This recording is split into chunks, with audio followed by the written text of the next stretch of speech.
A president cheats on his wife with a 22-year-old intern while denying that he had sex, not only because there was no sexual intercourse, but also because, although they had oral sex, it was strictly fellatio.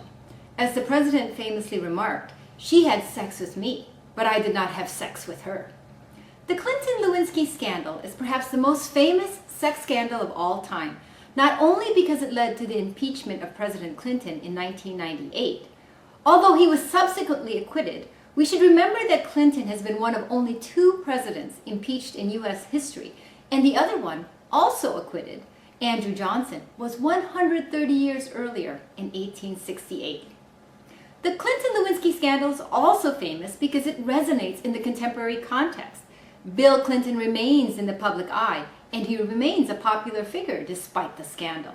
His wife, Hillary Rodham Clinton, the former First Lady and Senator from New York, she was elected into the U.S. Senate after Clinton's presidency, almost won the Democratic presidential nomination in 2008, and when she lost to Barack Obama, agreed to serve as Secretary of State in his administration after he won the presidential election.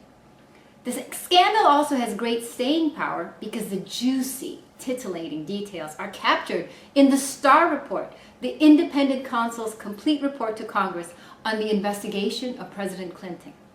This is an official U.S. government publication, and if you read parts 2, 3, and 4 of the narrative, you will never again regard political works or publications as boring. Just to give you a taste of the Starr Report, let me read to you what is found on pages 83 to 84. There, in the private study of the Oval Office, according to Miss Lewinsky, they kissed. She was wearing a long dress that buttoned from the neck to the ankles. And he unbuttoned my dress, and he unhooked my bra, and sort of took the dress off my shoulders and moved the bra.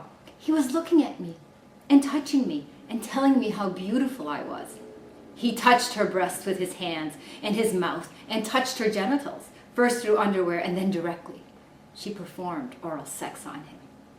It's no wonder that this scandal is part of our popular imagination.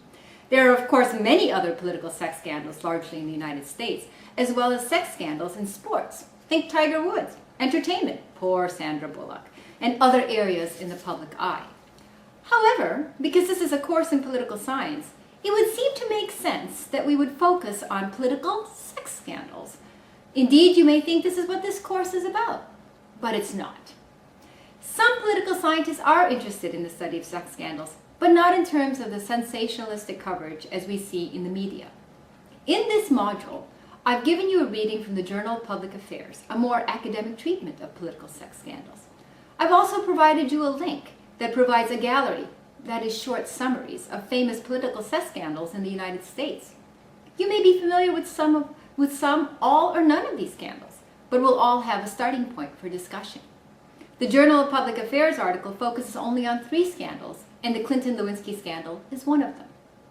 I start with a brief study of sex scandals to demonstrate to you that even the most titillating aspects of sex and sexuality have important academic components, and it is the academic component of sex that is dealt with in this course. More importantly, sex has a double meaning. It is a reference not only to sexuality, but also to gender. As Martha Nussbaum tells us, human dignity is frequently violated on grounds of sex or sexuality.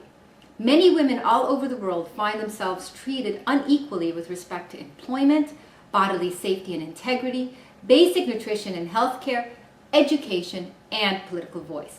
In many cases, these hardships are caused by their being women, and in many cases, laws and institutions construct or perpetuate these inequalities. I've asked you to read a few pages from her book this week, as well as a couple of pages from the Little Book by Veronique Mortier. I have 2 purposes in this module. First, I want to make clear that the study of sex in this course is an academic endeavor, and political scientists are interested in sex because it is fundamentally about power. We focus in the first instance on the power that perpetuates gender inequality.